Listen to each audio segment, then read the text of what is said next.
बिस्मिल्लाहिर्रहमानिर्रहीम अस्सलाम वालेकुम वरहमतुल्लाहि वबरकातुहू। इस वक्त स्टडी कर रहे हैं फर्स्ट ईयर फिजिक्स और चैप्टर नंबर 5 है, यूनिट नंबर 5 है वर्क एनर्जी एंड पावर। तो ये हमारे पास वर्क एनर्जी के टॉपिक चल रहे थे हमारे पास, और ये आपने स्टडी भी किया था हमने कि किस तरीके से हम फोर्स लगाते हैं किसी ऑब्जेक्ट पर और ऑब्जेक्ट मूव करता है तो हम कहते हैं उसने कुछ ना कुछ काम किया फिजिक्स की डेफिनेशन के अंदर। लेकिन ये हमारे पास जो टॉपिक यहाँ पास वो है एस्केप वेलोसिटी। इसके वेलोसिटी को पढ़ने से पहले थोड़ा समझना पड़ेगा। देख लीजिए, अगर एक कैनन है हमारे पास, अगर उससे फायर करें हम किसी गोले को, किसी शेल को, तो क्या होगा, जितनी ताकत लगाएंगे तो कुछ फासला जाके वो गिर जाएगा ज़मीन के ऊपर अंडर ग्रेविटी। ठीक है, अगर उससे ज़्यादा फोर्स लगाएंगे, ये स्लो था और फास्ट किया, तो कहीं दूर जाके यहाँ गिर जाएगा। लेकिन अगर उससे भी ज़्यादा उससे भी ज़्यादा वेलोसिटी से उसको फायर किया तो क्या होगा, पहले स्लो था फिर फास्टर था, और भी ज्यादा स्पीड से उसको फायर किया तो क्या होगा, वो एक गोल चक्कर लगा लेगा। जब ये अर्थ के गिर्द गोल चक्कर लगाना शुरू कर दे, ठीक है, तो वो कहलाता है ऑर्बिटल वेलोसिटी, और ये एक सर्कुलर शेप में मूव करता रहेगा हमारे पास। ठीक है, अगर इस ऑर्बिटल वेलोसिटी से भी ज्यादा अगर उसको वेलोसिटी से उसको फायर किया जाए तो क्या होगा, वो इलिप्टिकल सूरत में आ जाएगा, राउंड एक ओवल शेप में आ जाएगा, एक ओवल शेप में मूव करना शुरू कर देगा। और उस इलिप्टिकल से भी ज्यादा उसको फ्री वेलोसिटी से उसको फाइट किया जाए तो फिर क्या होगा, वो इसके ऑर्बिट से, ये जो ग्रेविटी है, अंडर ग्रेविटी जो है, इसकी ग्रेविटेशनल फोर्स है, इस ग्रेविटेशनल फोर्स के रीजन से ही बाहर निकल जाएगा, और एक फॉर्म जो होगी, इसकी जो वेव होगी वो ओपन हो जाएगी, और वो पैराबोला सूरत को, शेप को इख्तियार कर लेगा। या उस पर ये कह लें, उस पर जो इक्वेशन लगेगी वो पैराबोला की इक्वेशन लगेगी। दोबारा बताता हूँ आपको ये बात, अगर हम क्या करते हैं, किसी भी चीज़ को मूव कराते हैं किसी भी स्पीड से, अगर स्लो स्पीड होगी तो ज़मीन के किसी हिस्से पे जाके वो दोबारा गिर जाएगा। उससे भी अगर ज़्यादा फास्ट लगाएंगे तो भी कुछ ज़्यादा फासला कवर करके कहीं ना कहीं गिर जाएगा। एक वेलोसिटी ऐसी होगी जिसके ऊपर हम उसको मूव कराएंगे, जैसे कि 8 हमने ऑर्बिटल वेलोसिटी पढ़ा था, 8 किलोमीटर पर सेकंड की स्पीड से उससे ज़्यादा मूव कराएंगे तो उस ऑर्बिट के अंदर वो घूमना शुरू कर देगा, यानी कि अंडर ग्रेविटी वो मूव कर रहा होगा उस अर्थ के गिर्द एक सर्कुलर शेप के अंदर। अगर हम उससे भी ज्यादा उसको वेलोसिटी से मूव कराएंगे तो क्या होगा कि वो सर्कुलर शेप को छोड़ के वो एक इलिप्टिकल शेप में आ जाएगा, सॉरी निकलेगा नहीं बाहर, इलिप्टिकल शेप में आ जाएगा। और अगर उससे भी ज्यादा इलिप्टिकल शेप से भी ज्यादा फ्रीक्वेंसी लगाई जाएगी तो वो उस रीजन से बिल्कुल बाहर इन्फिनिटी की तरफ चला जाएगा, बाहर निकल जाएगा, ऐसी जगह चला जाएगा जहां पे ग्रेविटेशनल फील्ड नहीं होगी इस प्लानेट की जहां से हमने उसको फायर किया है। अगर ये अर्थ है तो ये अर्थ का प्लानेट कहलाएगा, कोई और प्लानेट होगा तो वो उस प्लानेट के लिए भी अलग होगा। अब अर्थ की ग्रेविटेशनल फोर्स कुछ और है और दूसरे प्लानेट जो है उनकी ग्रेविटेशनल फोर्स कुछ और है, तो ये वेलोसिटी डिपेंड करेगी प्लानेट टू प्लानेट। ऐसी वेलोसिटी जैसे यहाँ पे जो हमारी दुनिया के अंदर अर्थ में क्या होता है, जब हम उसको 11.2 किलोमीटर पर सेकंड से या 11.6 किलोमीटर की रफ्तार से उसको फायर करते हैं, इसको मूव कराते हैं, तो वो इसके ग्रेविटेशनल रीजन से निकल के बाहर चला जाता है, इन्फिनिटी पॉइंट की तरफ निकल जाता है। ऐसे पॉइंट पे चला जाता है इन्फिनिटी पे जहाँ पे ग्रेविटेशनल फोर्स नहीं लग रही होती।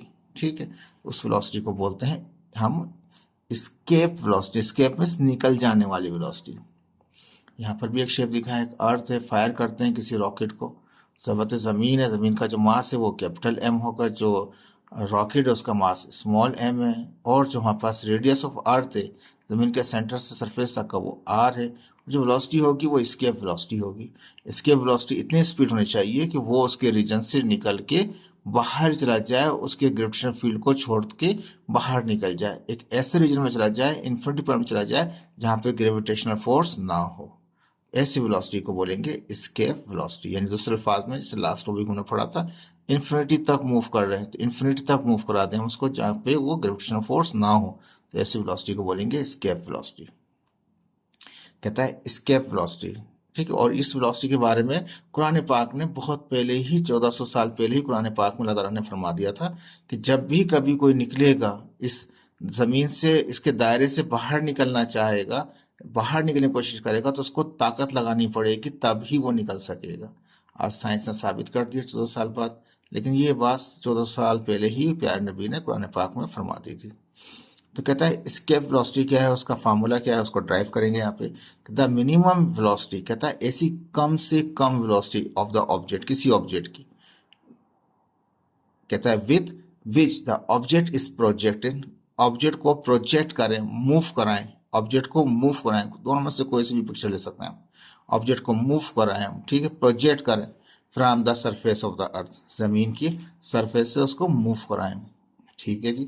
ऐसी कम से कम वेलोसिटी जिससे हम प्रोजेक्ट ऑब्जेक्ट को प्रोजेक्ट करें, मूव कराएं अर्थ और सरफेस ऑफ द अर्थ से, और या फ्रॉम द एनी प्लानट, जरूरी नहीं ये प्लानट अर्थ की बात हो रही हो, दुनिया के यानी कि आपको यानी गैलेक्सी में किसी भी प्लानट से हम मूव कराएं तो वो कम से कम ऐसी वेलोसिटी हो जिससे हम सरफेस से प्रोजेक्ट कराएं, लेकिन कौन सी कम से कम वेलोसिटी, तो कहता है so that it just crosses the gravitational field of the earth और प्लानट। अगर अर्थ से आप करा रहे हैं तो अर्थ की ग्रेविटेशनल फील्ड को क्रॉस करता हुआ बाहर निकले, या कोई दुनिया का गैलेक्सी का कोई और प्लानट हो उसमें भी क्या होगा, उसकी ग्रेविटेशनल फोर्स को क्रॉस करता हुआ बाहर निकले, and never return back to the earth, और वापस नहीं आए।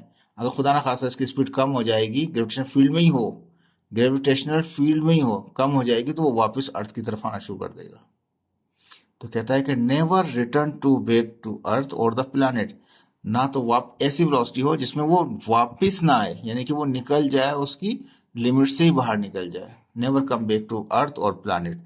तो ऐसी वेलोसिटी को, जो ऐसी कम से कम वेलोसिटी जिसमें वो क्रॉस करके निकल जाए, ग्रेविटेशनल फील्ड को क्रॉस करके बाहर निकल जाए और वापस नहीं आए, उसे कहते हैं एस्केप वेलोसिटी। इसकी दूसरी डेफिनेशन में इस तरह लिखी, सच मिनिमम वेलोसिटी, ऐसी कम से कम velocity so that object crosses the gravitational field को क्रॉस करे and will reach the infinity point.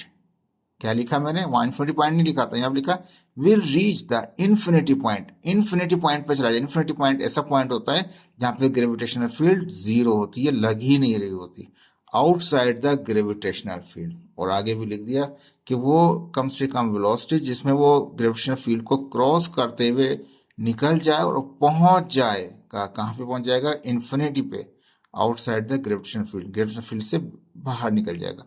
This velocity is called the escape velocity, इस वेलोसिटी को हम एस्केप वेलोसिटी कहते हैं, निकल जाने वाली वेलोसिटी।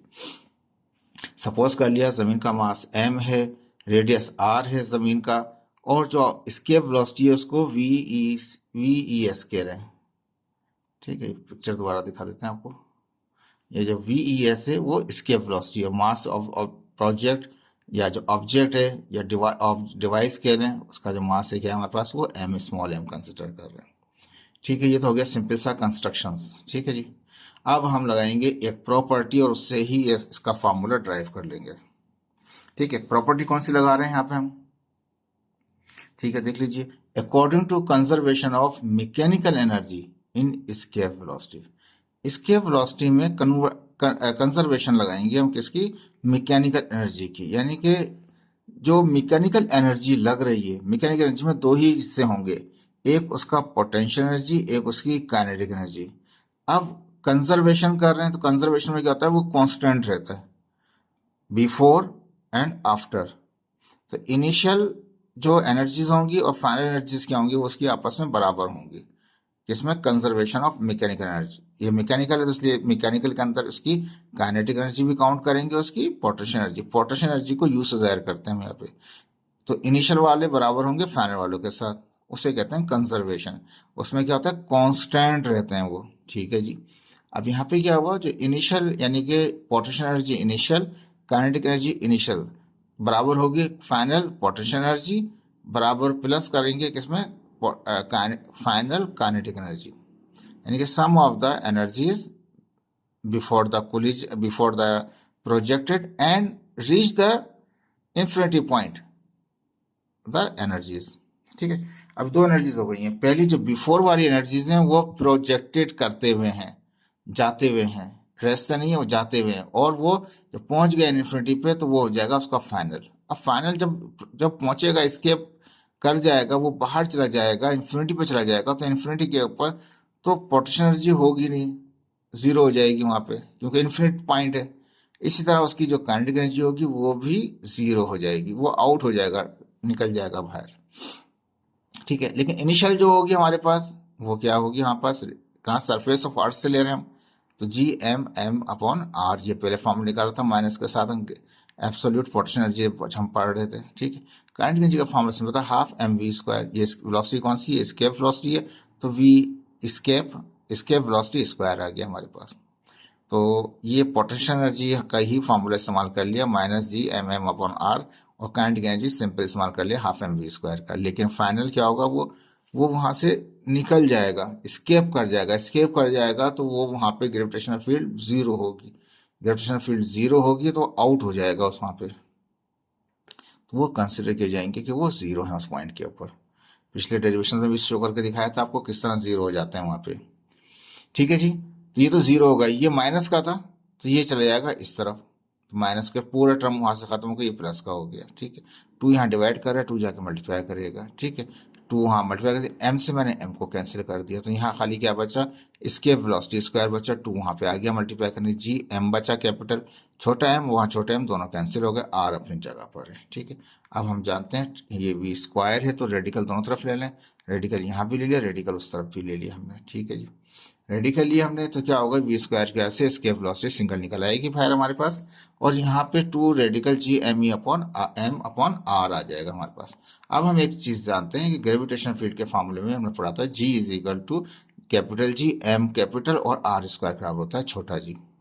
अगर मैं इसको यहाँ पे जी एम की वैल्यू को मैं पुट करना चाहूँ, एलिमिनेट करना चाहूँ जी एम को यहाँ से, तो क्या करूंगा, आर स्क्वायर ने डिवाइड करा तो वो जी को जाके मल्टीप्लाई कर देगा, तो क्या हो जाएगा, जी एम की वैल्यू क्या हो जाएगी, ये छोटा जी और आर स्क्वायर हो जाएगा।